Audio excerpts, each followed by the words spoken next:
Então hoje nós vamos falar sobre o gênero publicitário, que o Enem adora. E por que o Enem adora? Porque o gênero publicitário pode cair em várias questões, em várias habilidades diferentes. Ou seja, o elaborador da questão, ele pode elaborar com um gênero, com um texto publicitário, várias questões diferentes. Ele pode exigir de você o exercício de várias habilidades diferentes. Por exemplo, habilidade 2, habilidade 19, habilidade 21, habilidade 23, habilidade 24. São 5 questões, são 5 habilidades que facilmente eu posso treinar com vocês a partir de um texto publicitário. Ele pode colocar o texto na prova e pedir que você reconheça, recorra aos conhecimentos sobre as linguagens do sistema de comunicação e informação para resolver problemas sociais. Professor, mas uma publicidade pode ajudar a resolver problema social? Pode, não pode não? Pode. Que tipo de publicidade? Que tipo de publicidade pode ajudar a resolver um problema social? Quando a gente fala do gênero publicitário, a gente tem 2 possibilidades. A propaganda ou a campanha de utilidade pública. O que a propaganda quer? A propaganda quer vender. A propaganda, ela vai tentar lhe convencer a comprar um produto ou um serviço. A propaganda ou vai querer lhe convencer a comprar um produto, ou vai querer lhe convencer a adquirir um serviço. E a campanha publicitária, a campanha de utilidade pública, melhor dizendo. A campanha de utilidade pública vai querer lhe convencer a fazer ou a deixar de fazer algo.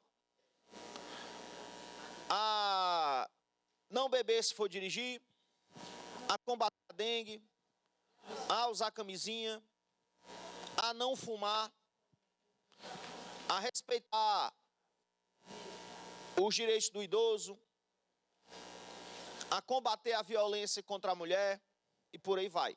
Então, sim, um texto publicitário pode ajudar a resolver problemas sociais, as campanhas publicitárias. O Enem adora a campanha publicitária. Na verdade, propaganda cai muito menos. Campanha publicitária cai todo ano. Campanha de utilidade pública, desculpe. Porque o Enem evita colocar propaganda na prova para que fazer uma propaganda gratuita de um produto ou de um serviço para 4 milhões de pessoas no Brasil inteiro, né? Ainda mais sabendo que depois essas questões vão circular na internet o tempo todo.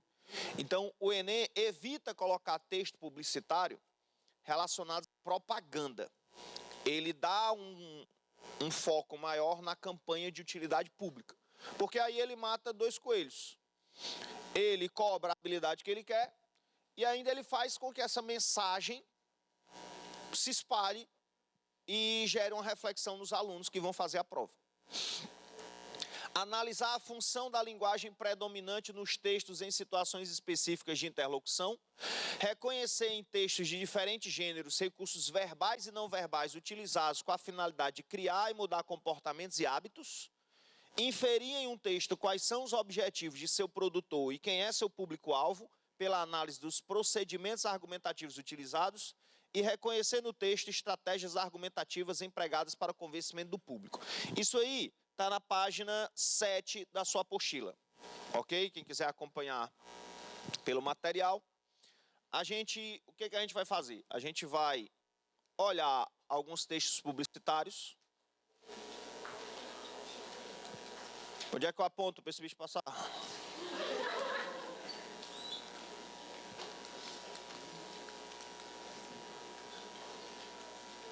Ah, muito moderno. Valeu. Vamos lá. A gente vai ver alguns exemplos aqui. Vamos tentar interpretá-los à luz dessas habilidades do Enem. E aí, depois a gente vai ver como as questões de Enems dos anos anteriores cobraram esse assunto, certo? Olha lá. Primeira propaganda. Na verdade, primeiro texto publicitário, no caso aí nós temos uma campanha de utilidade pública. Se o mosquito da dengue pode matar, ele não pode nascer. Sábado da faxina, não dê folga para o mosquito da dengue. Por isso, reserve um pouco do seu sábado para combater os criadouros, principalmente agora que ele transmite também chikungunya e zika. Com poucos minutos você faz tudo o que precisa. E aí, nas letras mais minúsculas, nós temos: tampe os tonéis e caixas d'água, mantenha as calhas sempre limpas, deixe garrafas... talvez seja mais fácil ler na apostila, né? Coloquei essa? Não, acho que coloquei essa ali. Deixe garrafas... Tá? Ficou muito borrado aí. Não, dá não. Mas enfim, a gente pode interpretar a imagem, né? Deixe as garrafas emborcadas para baixo, tampe sempre as latas de lixo.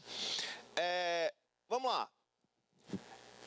Essa campanha a gente começou aí com uma mais simples, com uma mais diretiva. Qual é o objetivo dessa campanha? Quem é o público-alvo dessa campanha? Há aí um público-alvo específico? Ele fez algum recorte no público-alvo?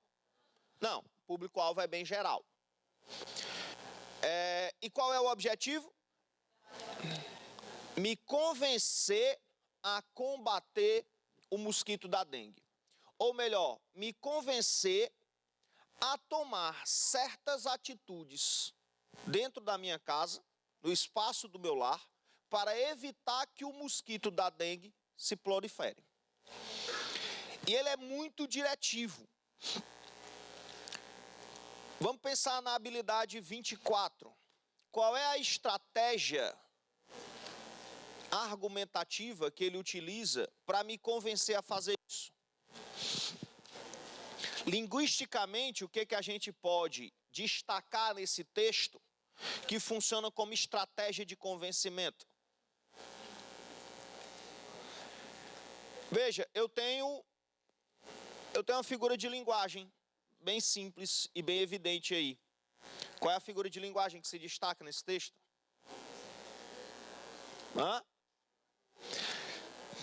Se o mosquito da dengue pode matar, ele não pode nascer. Matar versus nascer, eu tenho uma antítese. Utilização de palavras com sentidos opostos. Então ele usou uma antítese. Olha como ele abusa de verbos no imperativo. Galera, quanto mais verbo no imperativo, mais a campanha, mais a propaganda, mais o texto publicitário vai ser diretivo. O verbo no imperativo, ele pega na sua mão e diz o que você tem que fazer, não é não? Por isso, reserve, tampe, mantenha, deixe, mantenha. Ele usa vários verbos no imperativo. O verbo no imperativo apela diretamente ao receptor do texto. E ele ainda apoia o verbo no imperativo com pronomes que apelam diretamente para nós. Por isso, reserve um pouco do seu sábado para combater os criadouros. Principalmente agora que ele, o mosquito, também transmite chikungunya e zika. Com poucos minutos, você faz tudo o que precisa. Então, além de ele abusar dos verbos imperativos, ele ainda se dirige ao leitor diretamente por meio do pronome possessivo seu, por meio do pronome de tratamento você. Então, é uma propaganda muito diretiva. O objetivo é me convencer a tomar certas atitudes para evitar a proliferação do mosquito da dengue. O público-alvo é geral e restrito. A principal estratégia argumentativa aí é o uso do verbo no imperativo, dando um passo a passo sobre o que eu preciso fazer. Ele é bem diretivo. Ele usa também pronomes que apelam diretamente para o receptor. E aí, diante disso, qual é a função da linguagem que predomina nesse texto? Função da linguagem. Lembram quais são as 6 funções da linguagem? Função referencial, quando o foco está no assunto. Função emotiva, quando o foco está no emissor. Função conativa, quando o foco está no receptor. Função poética, quando o foco está na construção da mensagem. Função fática, quando o foco está no canal de comunicação. E função metalinguística, quando o foco está no código. Nesse caso, o foco está muito claramente em quem? No receptor, em nós. O cara usa verbo no imperativo o tempo todo. O cara se refere a mim o tempo todo. O cara quer me convencer a tomar uma série de atitudes dentro da minha casa. Então, o foco sou eu, receptor do texto. Portanto, qual é a função que predomina aí? Função conativa. Na verdade, galera, todo texto publicitário tem intenção de convencer, não é não? Uma propaganda tem uma intenção de convencer. Uma campanha de utilidade pública tem a intenção de convencer. Então, na propaganda, basicamente, vai predominar a função conativa. Certo? Se é um texto publicitário, vai aparecer a função conativa. E, normalmente, ela vai predominar. Porque a finalidade última desse texto é convencer alguém a fazer algo. É para isso que esse texto existe. O texto publicitário existe basicamente para nos convencer de alguma coisa. Então é função conativa. Professor, além da função conativa, outras funções podem se manifestar? Podem. E a gente vai ver como. Olha essa. Implicância comigo. Né? Pronto. Eu acho essa propaganda muito inteligente. Muito inteligente. Ela é tão inteligente que, às vezes, a gente demora um pouquinho para interpretar. Né? Para entender o que ela quer de nós. Mas vamos lá. Vamos ler o texto. E ler o texto, no caso de textos publicitários, significa integrar elementos verbais e não verbais. O texto publicitário é um texto multimodal. Ele traz uma linguagem mista. Então, eu preciso observar os elementos verbais e os não verbais. Olha lá. O único elemento verbal que eu tenho aí é a marca do produto. O que está sendo vendido aí? Olha lá. Olympus Optical Zoom. O que é aquilo ali? É um binóculo. Então, é uma propaganda de um binóculo. Portanto, ele quer me convencer a comprar um binóculo. Beleza. Professor, ela está sendo atacada pela ave? Não, ela não está sendo atacada pela ave. Ela é uma alpinista, olha a roupinha dela, como é uma roupa especial. Olha a mochila dela, a garrafinha de água do lado da mochila. Ela está no topo de uma montanha com neve, quase tocando as nuvens. Ela é uma alpinista e ela chegou ao fim do seu objetivo. E aí, quando ela chegou no topo da montanha, ela pegou o binóculo. Olha ao lado do pescoço dela, a marca do binóculo aparecendo. Ela pegou o binóculo e colocou no rosto. O que um binóculo faz? Aproxima o que está longe. A ideia dessa propaganda é o seguinte: a alpinista alcançou o topo do monte que estava escalando, foi ver a paisagem, pegou o binóculo Olympus Optical Zoom e o poder de aproximação do binóculo é tão grande que a ave que está voando lá, não sei aonde, é como se estivesse em cima dela.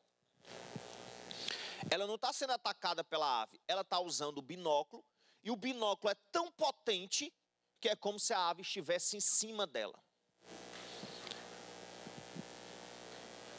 E aí, para construir essa mensagem e me convencer a comprar esse binóculo devido ao seu grande poder de aproximação, ele recorreu a uma figura de linguagem.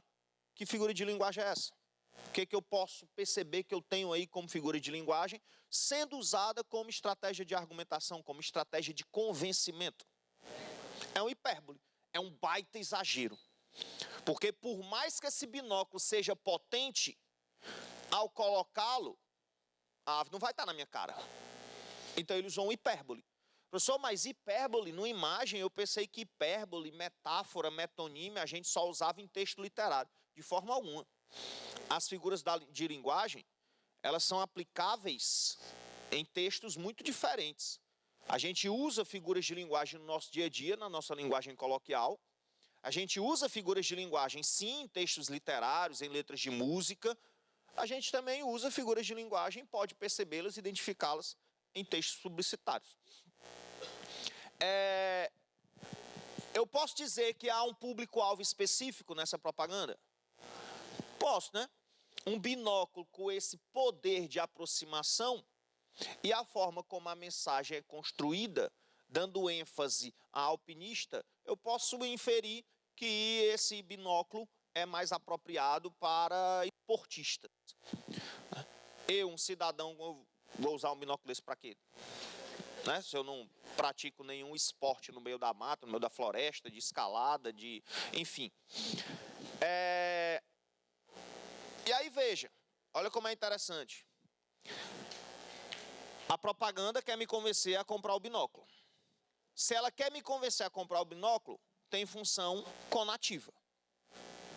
Agora, além da função conativa, tem outra função da linguagem muito destacada aí. Qual é? É a função poética. Por que tem função poética? A função poética é aquela que aparece quando o autor do texto se preocupa em como o texto será construído. Se o cara se preocupar só com o que será dito, é função referencial. Se ele se preocupar também em como será dito, é função poética. Sempre que você perceber que o texto foi bem trabalhado, que o autor procurou ser criativo, procurou ser original, procurou ser artístico, tem função poética. Na verdade, hoje, é muito difícil uma propaganda não ter função poética. As propagandas, elas estão cada vez mais criativas.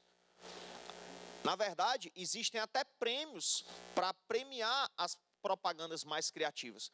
Existe um Oscar da propaganda, que premia propagandas do mundo inteiro. O Brasil, inclusive, já ganhou este prêmio várias vezes. Nós temos uma tradição na publicidade muito grande, muito rica. Então, nós temos aí função conativa, e ela predomina, porque o objetivo final é me convencer a comprar o binóculo, mas além da função conativa, eu tenho também a função poética. Olha essa, também adoro essa propaganda. O cara que fez essa daqui se garantiu muito. Texto.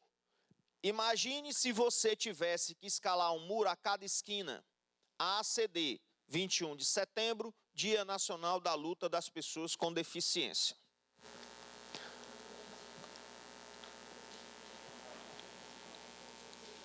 Primeira coisa que você tem que perceber, isso aí é um muro? Não, é um batente. É um batente numa calçada. Tem lá uma garota caminhando na calçada com um sapatinho de salto. Então não é um muro, é um batente. Imagine se você tivesse que escalar um muro a cada esquina. ACD, 21 de setembro, Dia Nacional de Luta das Pessoas com Deficiência. Vamos lá, habilidade 23. Identificar o público-alvo e o objetivo do texto. Quem é o público-alvo?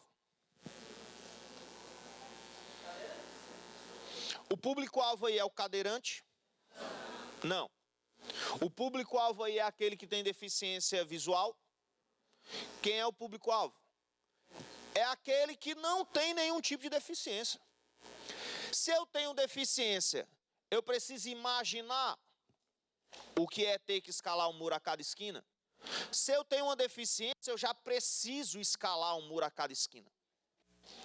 Então, na verdade, há um recorte aí no público-alvo.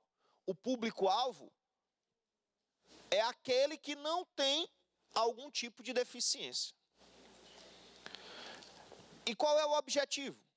O que essa propaganda quer alcançar? O que ela quer de mim que não tenho deficiência? Vocês vão perceber, quando a gente for fazer as questões, que muitas questões, depois do recorte do enunciado, os itens todos começam com verbos. Conscientizar, alertar, informar, convencer, porque há diferenças significativas entre esses verbos. Qual é o objetivo dessa propaganda, dessa campanha de utilidade pública?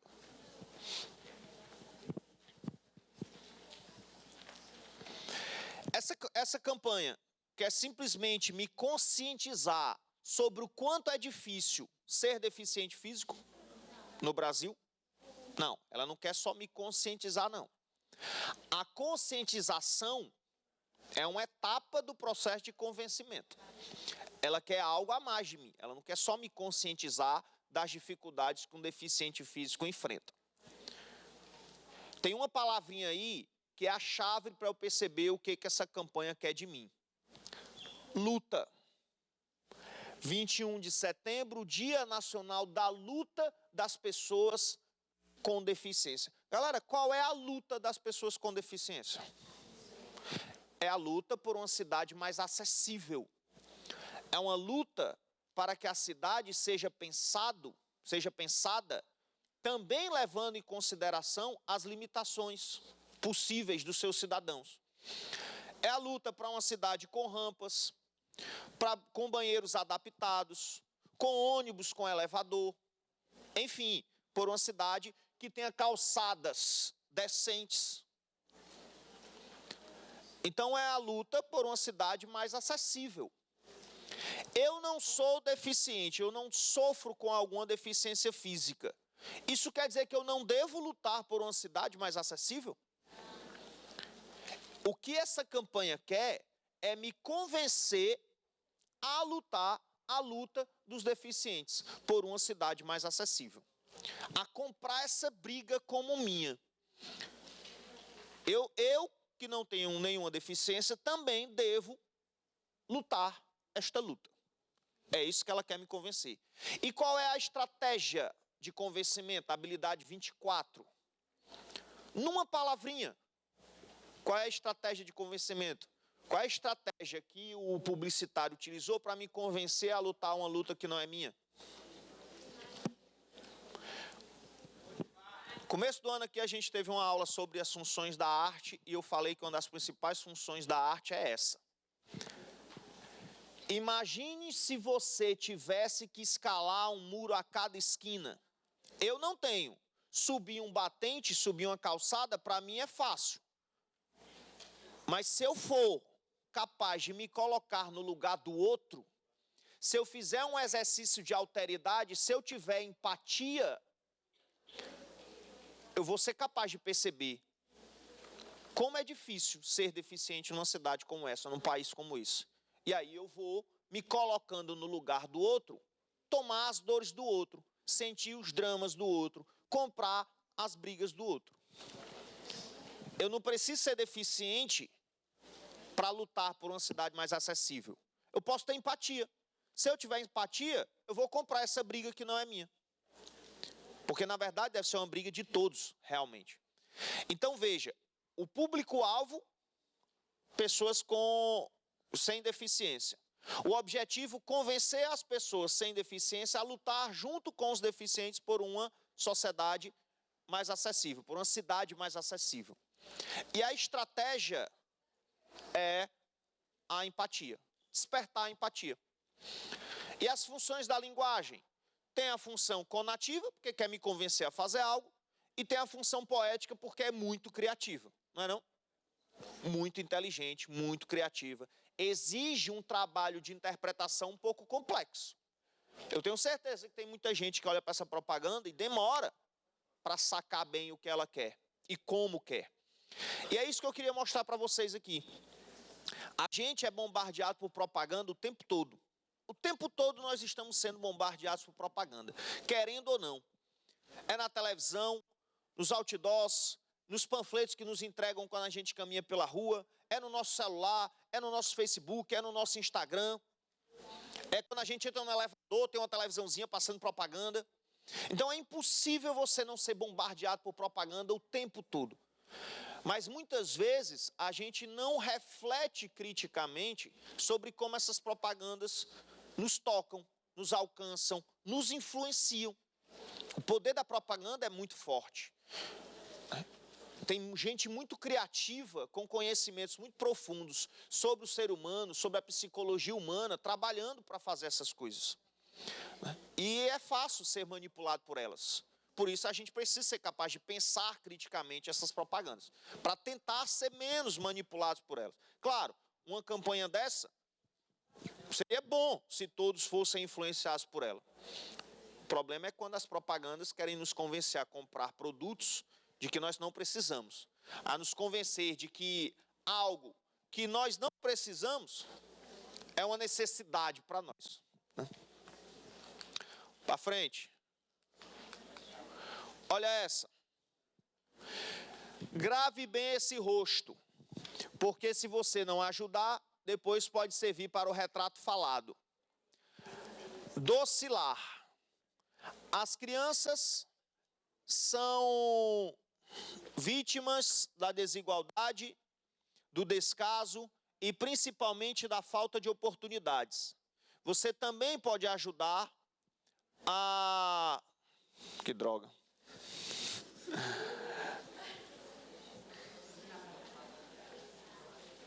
Mas mesmo sem conseguir ler o texto minúsculo todinho, a gente consegue alcançar o que ela quer. Vamos lá. Oscilar, grave bem esse rosto, porque se você não ajudar, depois pode servir para o retrato falado. Público-alvo, tem algum recorte aí? Não, né? A propaganda não fez recorte específico de público-alvo. Objetivo do texto. O que esse texto quer de mim? Ela quer que eu seja solidário às crianças de rua, às crianças carentes. Mas como ela quer que eu seja solidário? Ela quer que eu adote uma criança? Não, ela quer o quê? Doação. Qual é a marca, vamos dizer assim, da propaganda? Quem é que está veiculando a propaganda? É a instituição Docilar. Eu posso inferir, portanto, que a Docilar é uma ONG cuja missão, cujo objetivo é ajudar a retirar crianças carentes das ruas. Então, se eu ajudar a Docilar, se eu doar a Docilar, eu estarei ajudando essas crianças. Se eu ajudar a Docilar a permanecer fazendo o seu trabalho social, eu estarei ajudando essas crianças. Então, o objetivo final desse texto é me convencer a apoiar, de alguma maneira, a ONG Docilar. Beleza. Estratégia de convencimento. Qual a estratégia que ele utilizou para me convencer a ajudar a apoiar a instituição Docilar? Vamos pensar aí uma palavrinha. Na anterior foi empatia. Nessa daí também dá para sintetizar a estratégia em uma palavrinha.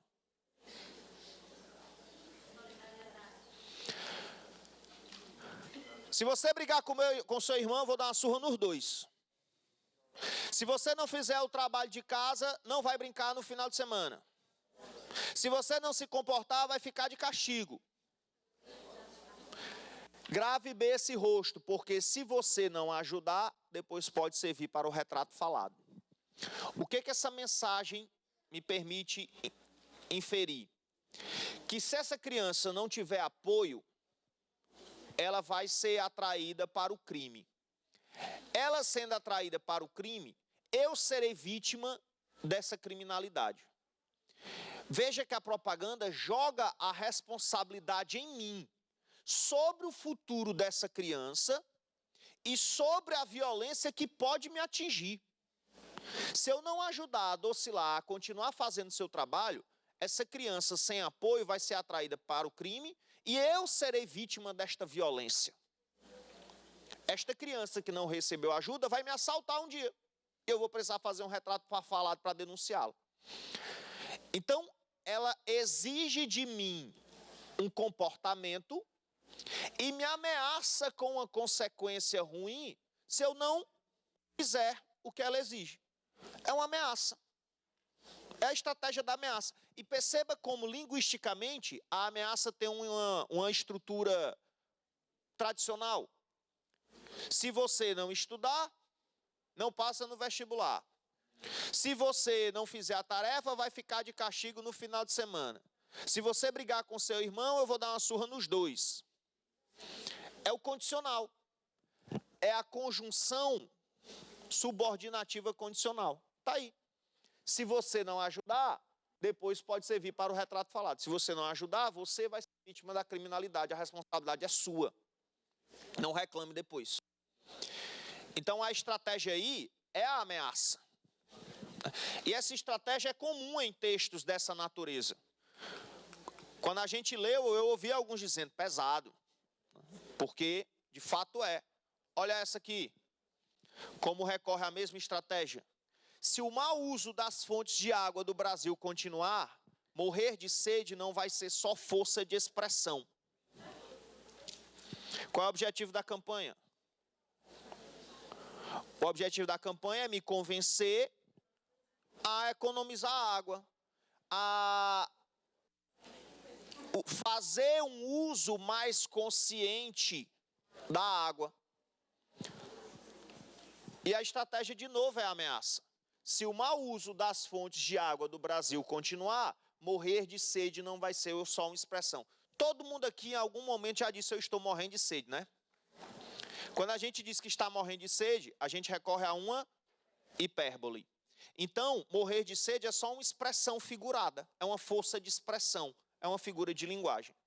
Mas se a gente continuar desperdiçando água como a gente desperdiça, um dia ela vai faltar. E faltando, morrer de sede vai deixar de ser uma força de expressão, vai deixar de ser linguagem conotativa para virar fato, para virar realidade, para virar linguagem denotativa. Ele brincou com os conceitos de linguagem conotativa e denotativa para nos ameaçar. E ele nos ameaça para nos convencer a fazer um uso mais consciente da água, a economizar água. Eu gosto muito das propagandas da WWF e também das do Greenpeace, né? São normalmente propagandas muito inteligentes, muito criativas. Olha essa que legal.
A comparação implícita não é metáfora? Eu também posso ter uma metáfora construída por meio de imagens. E foi o que ele fez aí. Nós temos como principal estratégia de convencimento uma metáfora. Faça uma viagem gastronômica. E aí o prato, como se fosse um navio navegando. A toalha da mesa é o mar e o prato é o navio. Muito inteligente. E ele ainda faz uma intertextualidade. Eu não sei se vocês captaram essa intertextualidade que ele faz aí. O melhor da culinária internacional em um só lugar. Marina Gourmet, porque saborear também é preciso. A intertextualidade com Fernando Pessoa. Porque, na verdade, a intertextualidade é com a frase que os antigos marinheiros portugueses usavam e que o Fernando Pessoa refez ao seu modo. Os antigos marinheiros diziam que navegar é preciso, viver não é preciso. E o Fernando Pessoa dizia: escrever é preciso, viver não é preciso. Então, saborear também é preciso. E uma das coisas mais legais de você viajar é você conhecer a gastronomia do lugar. É você comer as comidas típicas do lugar. Às vezes você tem uma surpresa muito boa. Às vezes é uma porcaria e você sai arrependido, com a sensação de que gastou dinheiro. Mas faz parte. Olha essa, que legal. Essa aí, inclusive, caiu numa questão do Enem há alguns anos. Jogar ideias ruins nas ruas pode causar tragédias para a sua marca. Agências, fotógrafos, produtoras, fornecedores e clientes se mobilizam para acabar com esse problema. Participe desse movimento, Festival da ABP, de 17 a 19 de outubro. Inscreva boas ideias e se manifeste no site. Preserve o nosso meio, inscreva-se, manifesta-se. Quem é o público-alvo? O público-alvo está explícito no texto. Agências, fotógrafos, produtoras, fornecedoras e clientes. Ou seja, qualquer um, de alguma maneira, relacionado ao mercado publicitário. Se você é fotógrafo, se você é dono de agência de publicidade, se você é fornecedor de produtos para as agências, se você é cliente das agências, você deve ter interesse em participar do Festival da ABP. Então, o público-alvo é qualquer um envolvido no mercado publicitário. Portanto, eu sou o público-alvo dessa campanha? Não. Eu não tenho nada a ver, eu nunca paguei para fazer uma propaganda, eu não sou dono de agência de publicidade, eu não sou... Enfim, eu não faço parte do público-alvo selecionado. E qual é o objetivo? O objetivo também está explícito. Inscreva-se, manifeste-se, inscreva-se no Festival da ABP, manifeste-se no site sobre o tema do festival. E qual é o tema do festival? Jogar ideias ruins nas ruas pode causar tragédias para a sua marca. O tema é discutir como propagandas ruins podem prejudicar marcas. Então, se eu sou publicitário, é do meu interesse discutir esse assunto. É do meu interesse discutir com especialistas o impacto que más propagandas causam no meio publicitário. Então, o que ele quer é convencer aqueles relacionados ao meio publicitário a se inscrever no festival para discutir esse assunto, que é o tema do festival desse ano. Olha como é legal, como linguagem verbal e linguagem não verbal se casam nessa publicidade. Quando a gente é pivete, está assistindo desenho animado, que o personagem tem uma ideia, aparece o que na cabeça dele? Uma lâmpadazinha acesa. A lâmpada é a ideia. A lâmpada apagada, jogada no bueiro, é a ideia ruim, poluindo o meio ambiente publicitário. E aí, eu tenho 3 funções da linguagem agora. Eu tenho a função conativa, porque o objetivo maior é me convencer a se inscrever no festival. Eu tenho função poética, porque é uma propaganda criativa, que faz uso criativo da linguagem verbal e não verbal. E eu tenho outra função, qual é? É uma propaganda que fala sobre propaganda voltado para pessoas que trabalham com propaganda. Metalinguagem. É um texto sobre o texto, é um código sobre o código. Eu tenho aí a função metalinguística. Perceba que nessa publicidade aí você tem 3 funções da linguagem. A metalinguística, a poética e a conativa. A metalinguagem, porque é uma propaganda que fala sobre o universo publicitário. A poética, por conta da criatividade, da maneira criativa, como ele aliou linguagem verbal a não verbal. E a conativa, porque quer me convencer a fazer algo. O que eu mais... Pizzas individuais para 2 pessoas. R$30. Deu ruim aí, né? Galera, de fato, ideias ruins podem causar tragédias para marcas. Eu gosto muito de propaganda. Às vezes eu fico no YouTube assistindo propagandas famosas, tanto brasileiras quanto internacionais. Às vezes eu coloco lá, propagandas premiadas, propagandas criativas, e vou ficar assistindo. Assistir às propagandas, prestar atenção nas propagandas que circulam na sociedade, nos ajudam a enxergar essa sociedade. Veja, um publicitário precisa convencer alguém a fazer algo. Para o publicitário conseguir convencer alguém a fazer algo, ele precisa ter um conhecimento profundo, tanto do ser humano numa perspectiva universal, como daquela sociedade onde ele está inserido, daquele grupo que ele quer alcançar. A propaganda, ela lida com o quê? A propaganda lida com desejos, lida com necessidades, lida com expectativas, lida com sonhos, lida com valores. Assim como eu posso enxergar os valores que circulam numa sociedade ouvindo as músicas mais tocadas, assim como eu posso prestar atenção nos valores que circulam por uma sociedade lendo a literatura daquela sociedade, eu também posso perceber os valores que circulam pela sociedade observando as propagandas que circulam pela sociedade. Vocês já se depararam com alguma propaganda preconceituosa? Já. E olha como é interessante. Essa propaganda, ela é um pouco antiga. Na verdade, essa aí é muito antiga. Essa é uma propaganda americana de meados do século... começo do século XX, nos Estados Unidos. Pesadíssima, né? É uma propaganda de sabão, e aí a criança branquinha, lourinha, olha para a criança negra e pergunta: por que sua mãe não o lava com sabão férreo? Como se a cor da pele da criança fosse sujeira. Professor, que absurdo, né? É. Veja, um publicitário pensar nessa propaganda revela o quanto essa sociedade é racista.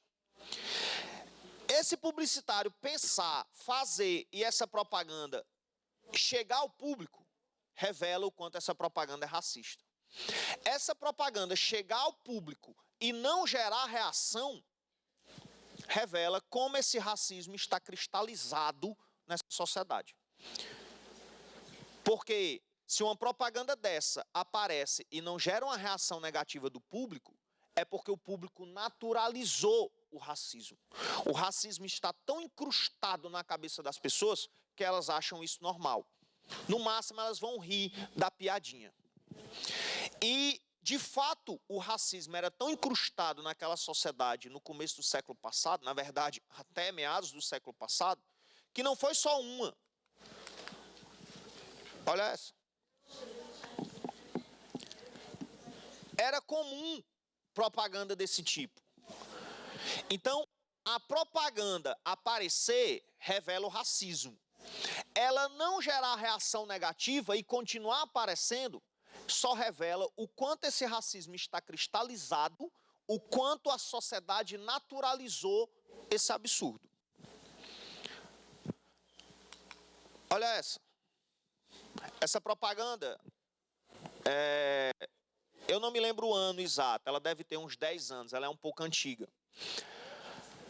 Se o cara que inventou o sutiã bebesse Skol, ele não seria assim, normal, seria assim, botão de eject. É uma propaganda machista? É uma propaganda misógina? É uma propaganda machista, é uma propaganda misógina, é uma propaganda que de alguma maneira objetifica a mulher. Primeiro, que é uma propaganda voltada apenas para o público-alvo masculino, como se mulher não bebesse cerveja. E além de se voltar para o público-alvo masculino, como se mulher não fosse também uma possível consumidora do produto, é uma propaganda que objetifica a mulher. Quando essa propaganda vem ao ar, quando essa propaganda começa a aparecer em outdoors, quando essa propaganda começa a aparecer em revistas, na televisão, ela não gera reação. O surgimento desse tipo de pensamento revela o machismo. Ela aparecer e não gerar reação revela que o machismo era tão incrustado que era naturalizado. Não houve reação. Ninguém reclamou dessa propaganda à época. Ninguém pregou um boicote à Skol por causa dessa propaganda à época. Zero crítica. Tanto zero crítica que foi uma série. Várias do mesmo modelo. Se o cara que inventou o bebedouro bebesse Skol, ele não seria assim. Seria assim. Para a garota se abaixar muito, de sair e mostrar o fundo das calças. E vai daí para pior, viu? Tem uma que é sobre a tarja preta. Tem a mulher com um seio muito bonito, e aí no primeiro quadrante dizia, se o cara que inventou a tarja preta bebesse Skol, ela não seria assim. É a tarja normal cobrindo o seio todo. Ela seria assim. Aí no outro quadrante, a mulher com o seio quase toda à mostra e só uma bolinha preta cobrindo o mamilo. Então foi daí para pior. Foi uma série de propagandas, cada uma mais machista do que a outra. Cada uma objetificando mais a mulher que a outra. Eu vi essas propagandas à época. Quando eu vi essas propagandas à época, elas me incomodaram? Não, elas não me incomodaram. Eu vi essas propagandas circulando nas revistas que eu lia à época. E quando eu li as propagandas, eu achei graça. Eu ri. Eu achei uma boa sacada do publicitário que fez a propaganda. Elas não me incomodaram. Hoje elas me incomodam. Professor, o que foi que mudou? O senhor ficou mais chato? O senhor ficou mimizento? Não. Eu fui esclarecido. Hoje eu enxergo como é idiota essa propaganda. Como ela objetifica a mulher. Porque a nossa sociedade faz isso. Com frequência. Daí a importância da luta das mulheres contra esse tipo de objetificação. É essa luta que tem alcançado e reverberado tanto nos últimos anos que mudou a minha cabeça e fez eu enxergar que isso é idiota.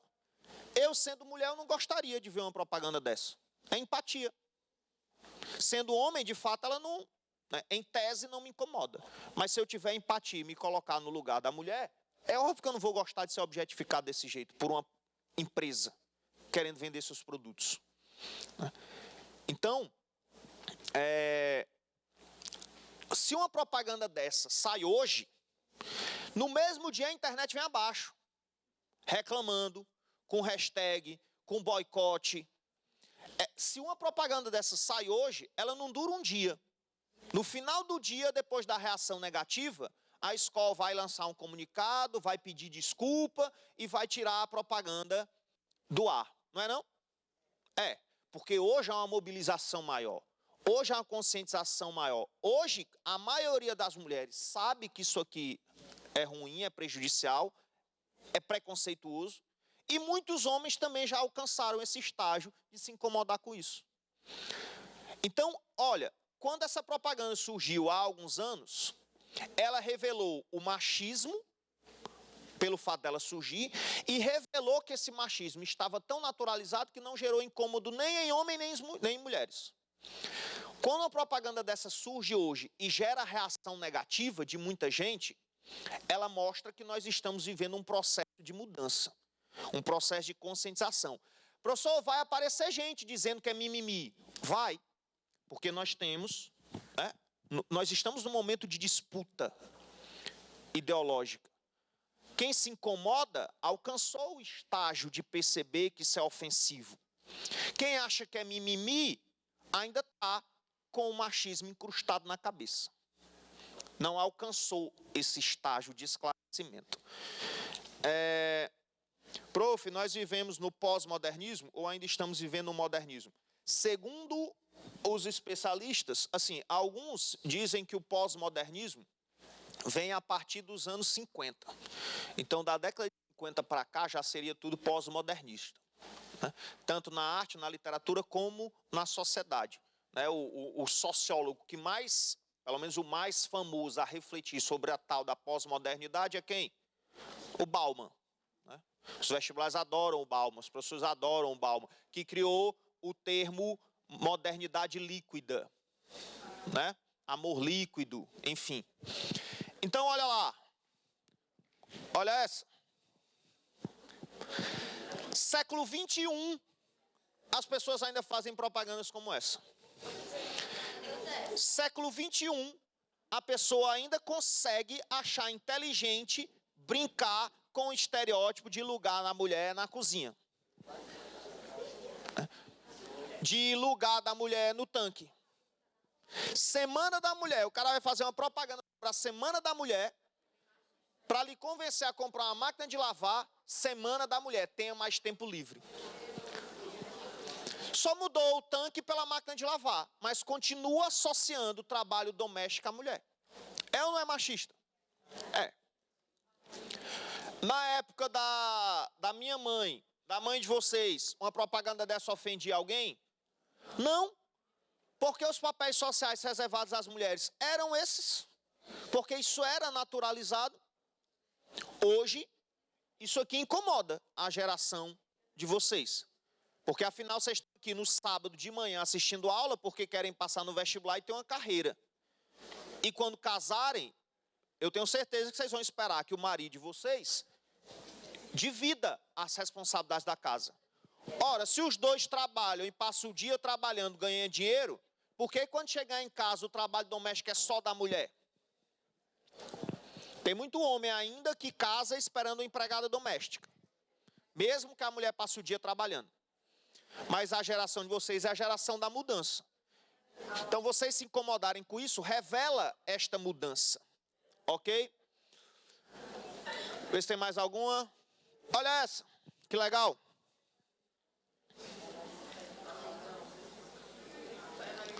Olha que legal.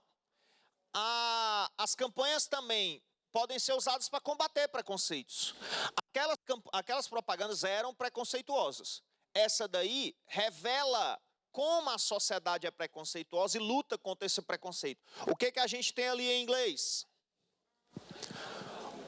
O caminho até o topo não é o mesmo para homens e mulheres. Essa campanha foi colocada numa estação de metrô. Então, quando a galera chegava na estação de metrô, a escada rolante azul, exclusiva para homens. Um caminho mais fácil e mais leve para chegar ao topo. Atalhos para chegar ao topo. O caminho para a mulher, a escada normal. A mulher precisa trabalhar muito mais, se esforçar muito mais, correr um caminho muito mais longo para chegar ao topo. Porque a sociedade é machista. Olha como é uma propaganda genial. Simples, mas genial. Expondo e combatendo o preconceito. Então, como eu disse, propaganda lida com valores, propaganda lida com sonhos, com expectativas, com projetos. Observar as propagandas é também entender como a nossa sociedade funciona. E aí vamos fazer algumas questões. Olha aí.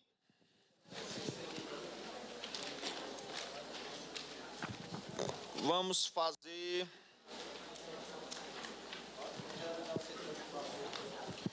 Questão 12. Não, questão 11. Muito legal a questão 11.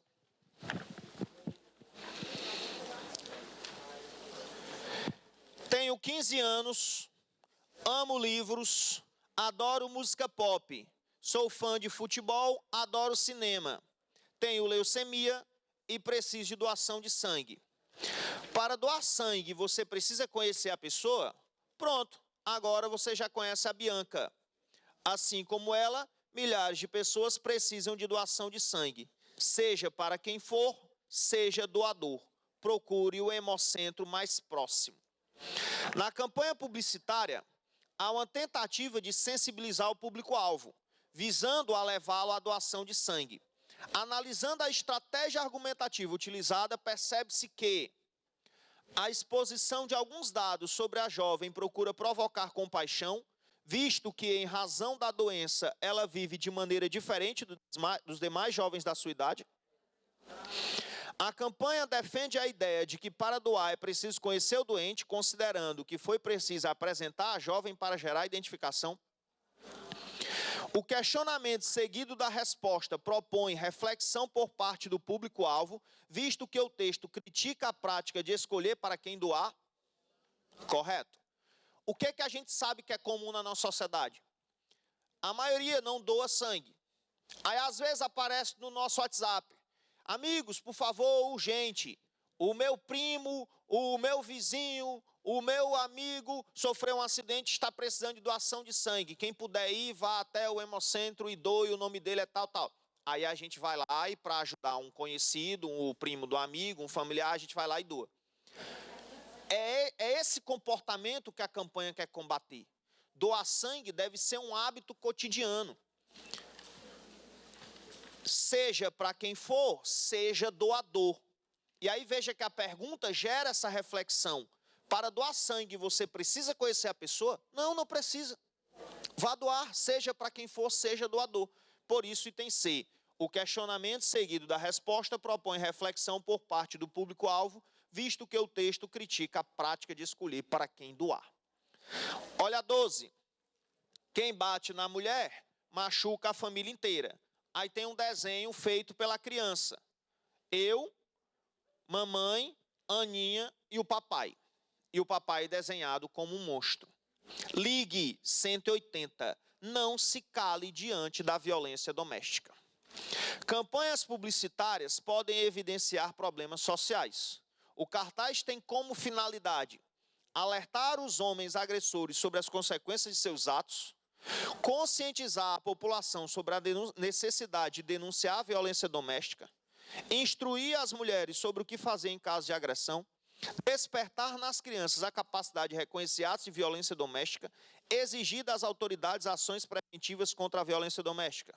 Item: conscientizar a população sobre a necessidade de denunciar a violência doméstica. Não se cale, olha o verbo imperativo, diante da violência. Ligue 180. Está aí o canal para a denúncia, enfatizado. Vamos ver outra. Olha aí a questão. Questão 2. Açúcar. O que esse pacote de açúcar lembra? A barriga daquele tio de bucho quebrado, né? Mude, eu estou vendo meu tio aqui. Incrível, né? Mude sua embalagem. O texto é uma propaganda de um adoçante que tem o seguinte mote: mude sua embalagem. A estratégia que o autor utiliza para convencimento do leitor baseia-se no emprego de recursos expressivos, verbais e não verbais, com vistas a ridicularizar a forma física do possível cliente do produto anunciado, aconselhando-o a uma busca de mudanças estéticas. Convenhamos, não é uma boa estratégia ridicularizar o público-alvo do seu produto, né? Eu posso inferir qual é o produto aí? Não está claro e evidente qual é o produto aí, mas eu posso inferir. Qual é o produto? É algum tipo de adoçante. Ora, se eu vou mudar a embalagem, se eu vou deixar de consumir açúcar para não ficar tanto acima do peso, eu vou consumir adoçante. Aí a gente usa o nosso conhecimento de mundo para fazer uma inferência, para alcançar uma informação que não está explícita no texto. Enfatizar a tendência da sociedade contemporânea de buscar hábitos alimentares saudáveis, reforçando tal postura. Criticar o consumo excessivo de produtos industrializados por parte da população, propondo redução desse consumo. Associar o vocábulo açúcar à imagem do corpo fora de forma, sugerindo a substituição desse produto pelo adoçante. Correto? Correto, então, D de Diadorim. Olha a questão 1. Se no inverno é difícil acordar, imagine dormir. Antes da gente ler o texto, vamos refletir sobre essa frase. Se no inverno é difícil acordar, imagine dormir. Ele está trabalhando com que ideias? Quantas vezes durante o inverno, tudo bem que aqui em Fortaleza o inverno não é lá essas coisas todas, né? Mas há uma imagem muito forte na cabeça de todo mundo, que o frio dá sono, de que no inverno é difícil levantar da cama, sair debaixo dos cobertores. Quando você acorda e está frio, você quer ficar ali na sua cama, enrolado, quentinho. Levantar, sair para o frio, pisar no chão gelado, tomar aquele banho trincando é torturante. Mas se no inverno é difícil acordar, imagina dormir. Como assim? Como assim imagina dormir no inverno? Imagina dormir no inverno se você não tem um teto. Imagina dormir no inverno se você não tem uma cama quentinha. Imagina dormir no inverno se você não tem um cobertor. Se no inverno é difícil acordar, imagina dormir. Com a chegada do inverno, muitas pessoas perdem o sono. São milhares de necessitados que lutam contra a fome e o frio. Para vencer essa batalha, eles precisam de você. Deposite qualquer quantia. Você ajuda milhares de pessoas a terem uma boa noite e dorme com a consciência tranquila. Legal, né? O produtor de anúncios publicitários utiliza-se de estratégias persuasivas para influenciar o comportamento de seu leitor. Entre os recursos argumentativos mobilizados pelo autor para obter a adesão do público à campanha, destaca-se nesse texto a oposição entre individual e coletivo, trazendo um ideário populista para o anúncio, a utilização de tratamento informal com o leitor, o que suaviza a seriedade do problema, o emprego de linguagem figurada, o que desvia a atenção da população do apelo financeiro, o uso dos numerais milhares e milhões, responsável pela supervalorização das condições dos necessitados, o jogo de palavras entre acordar e dormir, o que relativiza o problema do leitor em relação ao dos necessitados. O problema de acordar no frio durante o inverno é muito pequeno se comparado ao problema daqueles que não têm onde dormir. Então, item E de herói. Vamos fazer a 4. Quanto tempo eu tenho ainda aí? Pronto, show de bola. Olha a 4. Queremos seu talento exatamente como ele é. A 4 é um desafio para ler, né? Vamos lá treinar aqui a minha visão. Página 9. Questão 4. Queremos seu talento exatamente como ele é. Você já foi chamado de nerd? Quem aqui já foi chamado de nerd? Por que a gente é chamado de nerd? No meu tempo, era chamado de nerd quem era muito inteligente. Quem se destacava na escola, quem tirava notas boas. Hoje, na verdade, é chamado de nerd quem tem alguns gostos específicos, né? O nerd é aquele que é fã da Marvel, da DC. O nerd é aquele que gosta de revistas em quadrinho. O nerd é aquele que gosta de mangá. Né? Então, hoje, não basta você ser inteligente e tirar boas notas para você ser nerd, não. Mas no meu tempo, o nerd era o inteligente. Isso eu achava muito interessante. Quando eu comecei a dar aula, era uma das primeiras coisas que eu combatia dentro de sala de aula. Eu sempre dizia o seguinte, ó, eu não admito nenhum tipo de brincadeira ou de desrespeito aos colegas, muito menos aqueles que se manifestam em sala de aula. Porque o que acontece? Quando o cidadão é medíocre, ele se incomoda que o vizinho dele se destaque. Quando ele é medíocre, ele quer que todos ao seu redor sejam também medíocres, para que a sua mediocridade não seja enfatizada. Então, se ele é medíocre e alguém ao lado dele se destaca mostrando que é inteligente, que é estudioso, que é responsável, ele se incomoda. E aí vem o bullying, e aí vem as ofensas, e aí vem as brincadeiras. E aí eu sempre dizia, não deixe que a mediocridade lhe rebaixe. Querer saber, correr atrás, ser bom em algo, não é para ser motivo de vergonha a ninguém. Pelo contrário, é para ser motivo de orgulho. Dane-se se você é medíocre. Eu sei, eu vou mostrar que eu sei. Se o professor perguntar, eu souber, eu vou responder. Acabou-se. Então, não faz vergonha ser nerd. Eu lembro de uma série que eu gosto muito, Modern Family. Alguém aqui já assistiu Modern Family? E na série tem duas irmãs. Uma é nerd, muito inteligente, e a outra não é nada inteligente no sentido acadêmico da coisa. Ela tem outros tipos de inteligência, mas no sentido acadêmico ela sempre foi má aluna. E aí, a que não era boa na escola é muito bonita, gosta muito de moda, se veste muito bem, se maquia muito bem, é muito popular na escola. E tem uma legião de fãs. E os fãs normalmente são a galera do esporte, né? Enfim. E aí um dia as duas discutindo, E ela falando, né, para a irmã, jogando na cara da irmã que se vestia bem, que era bonita e que tinha vários fãs, e a irmã dela diz, eu também tenho os meus fãs. Ah, aqueles nerds que vivem no laboratório de informática, no clube de xadrez, grande coisa.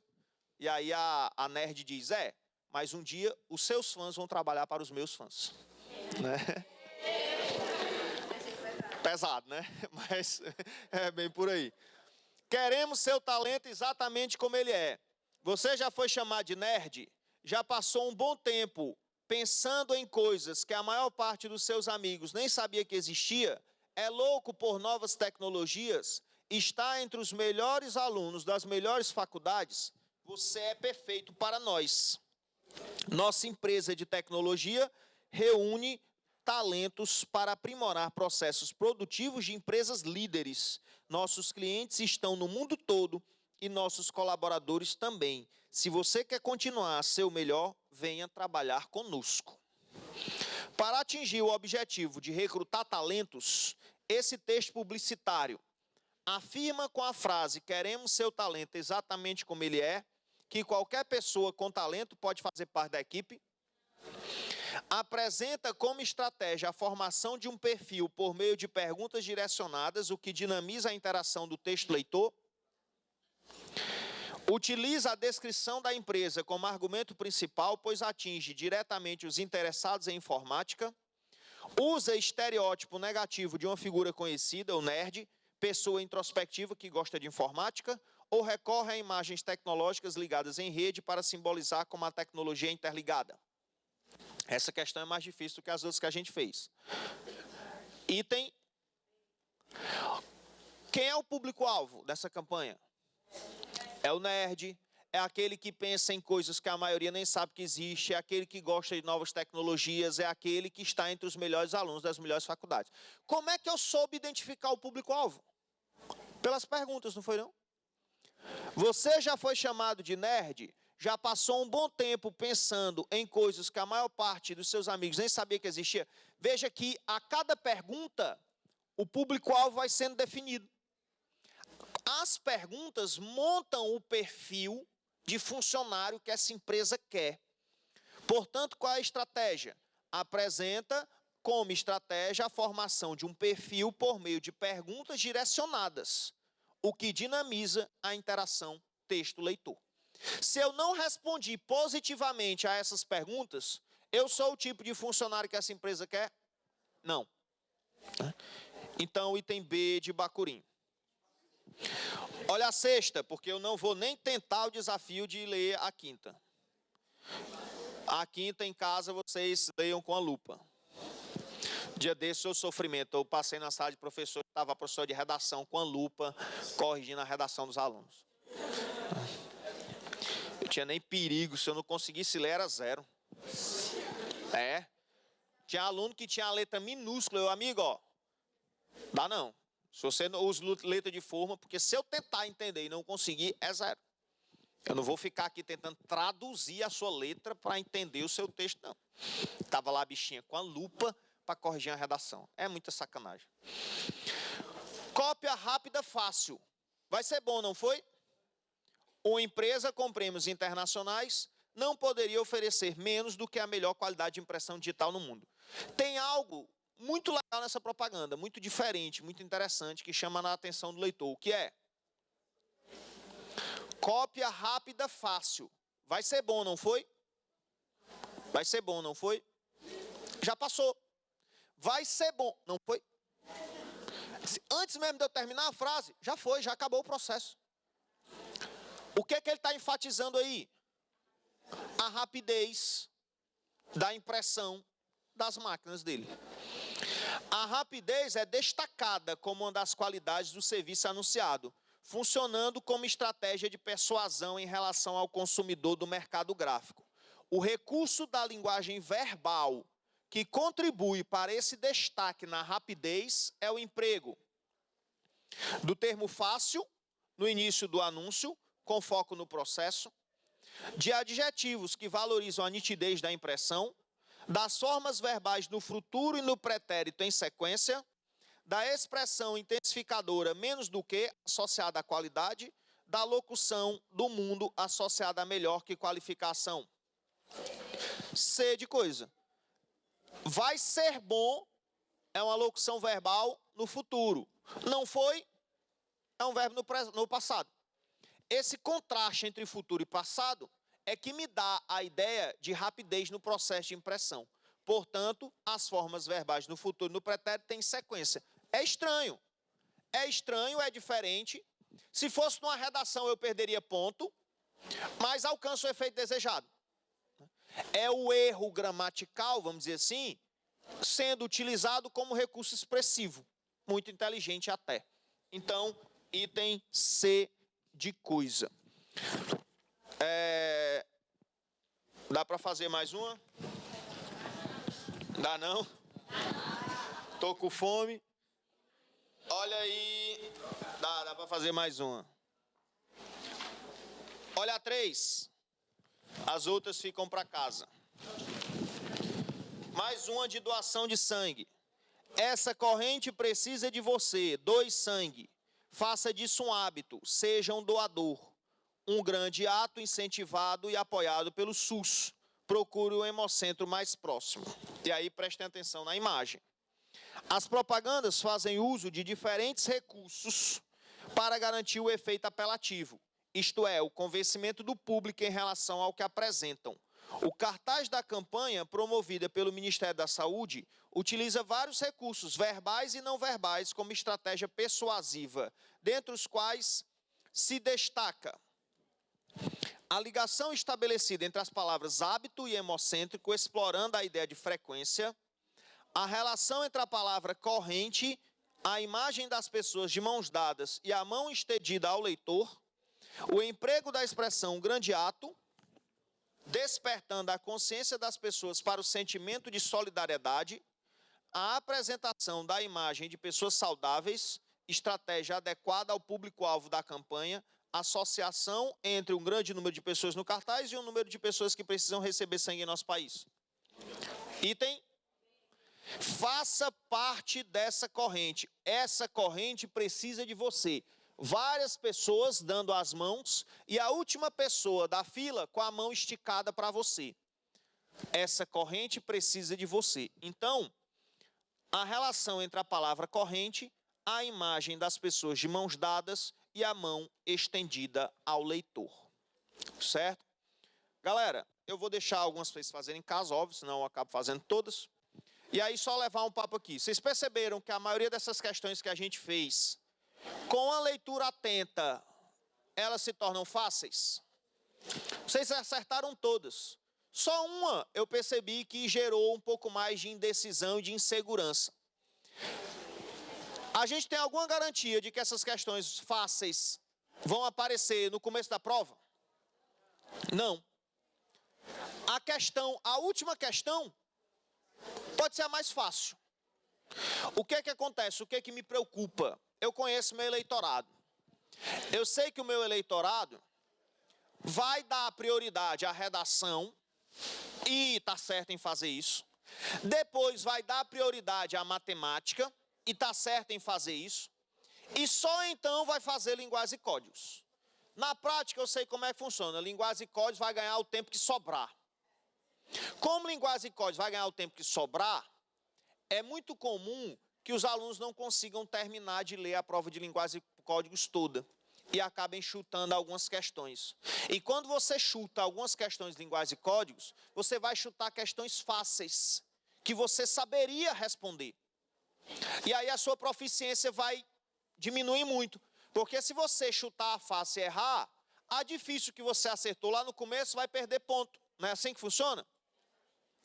Então, o que é que me incomoda? O senhor está dizendo que eu devo gastar menos tempo em redação?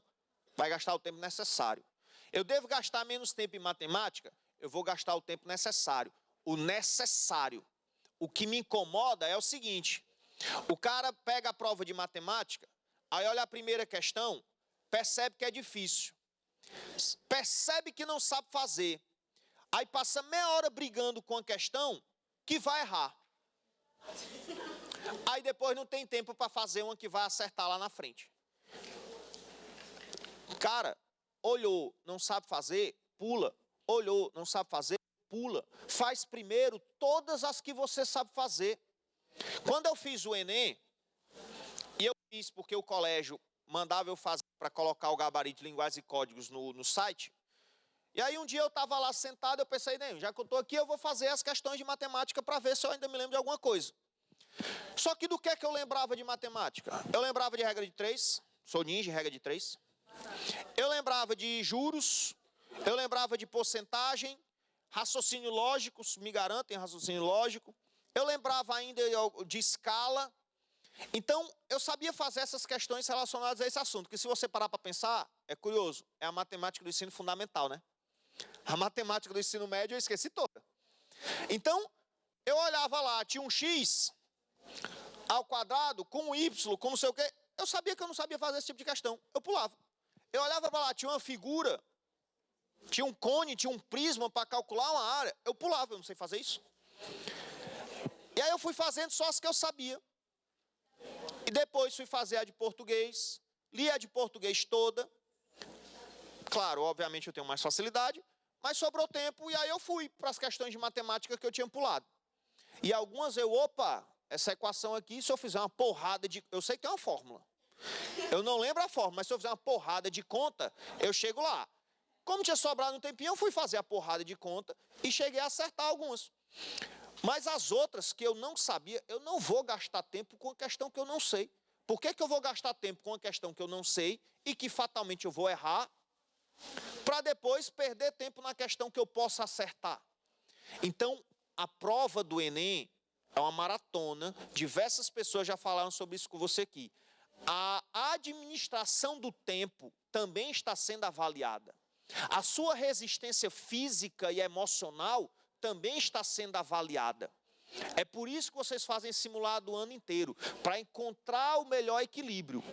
Vocês estão chegando na prova, não gastem tempo com questões que vocês não sabem fazer.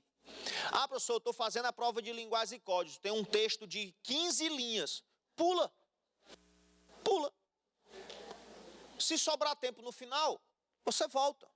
Professor, eu sou péssimo em calcular a área do prisma. Eu entendo, meu filho. Eu sempre fui também péssimo em calcular a área do prisma.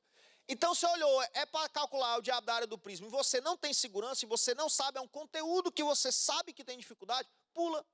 Vai encontrar primeiro aquelas questões que você sabe, que são os conteúdos que você domina. Fez todas as do conteúdo que você domina, vai sobrar tempo. Aí você volta e vai matando uma por uma das que você pulou. Não vai gastar tempo com questão que você vai errar, porque depois você fica sem tempo para fazer aquela que você sabe que você acertaria, ok? Vamos ter equilíbrio, vamos ter sabedoria na estratégia de prova. Não basta só saber o conteúdo, tem que ter sabedoria na estratégia de prova, ok? Não sei se nós nos encontramos mais ainda antes da prova, mas de qualquer maneira foi bom tê-los aqui ao longo desse ano. Boa prova, tchau, tchau.